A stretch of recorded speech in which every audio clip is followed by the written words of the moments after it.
How many of us think that math is tough and we will never use math in the real world? Also, how many of us love music, whether it's listening, singing, or just enjoying music in general? Well, believe it or not, math and music have a very close relationship. Hi, my name is Krishnav Manga, and today I'm here to talk about two of my passions, math and music, and how they're connected. One of the greatest NBA players of all time, Kareem Abdul-Jabbar, said, "Mathematical patterns are musical rhythms. When you hear a song and your body starts moving with it, your body is actually doing math." This quote really resonated with me because, like I said earlier, two of my passions are math and music, and my immense passion for both sent me to seek the connection between the two. While the connection is not obvious, and while math and music may seem like polar opposites, they are actually very connected. When most kids think math, they reminisce about being in a classroom, solving a tough problem they do not want to do. However, when they imagine music, they think about how much joy it brings and how much it can lighten their day. Music definitely has a soul, and I firmly believe that this soul is math. Let me provide an example. When Einstein used to sit and do tough math problems, he would also play an instrument on the side.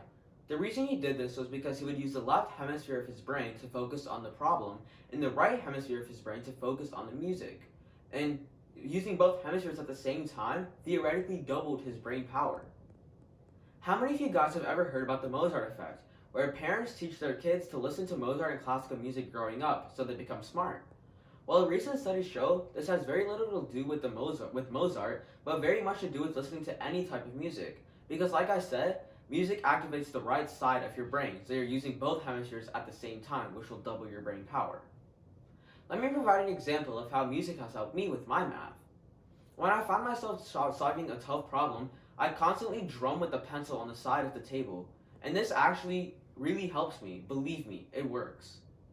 I've talked a lot about how music can help with math, but how can math help with music? Let me provide an example.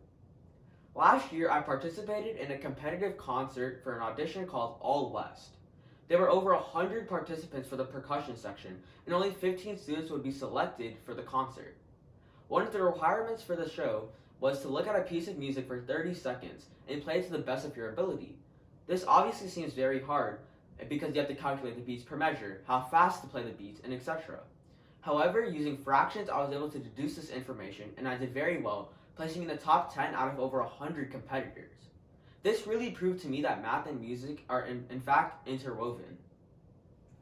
Let me get a little bit more technical. The golden section, expressed by Fibonacci ratios, were used by Mozart in almost all of his classical pieces.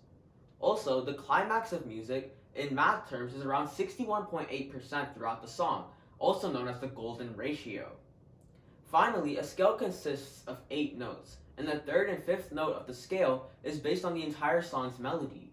This all seems very complex, but basically what I'm trying to say is math and music go hand in hand.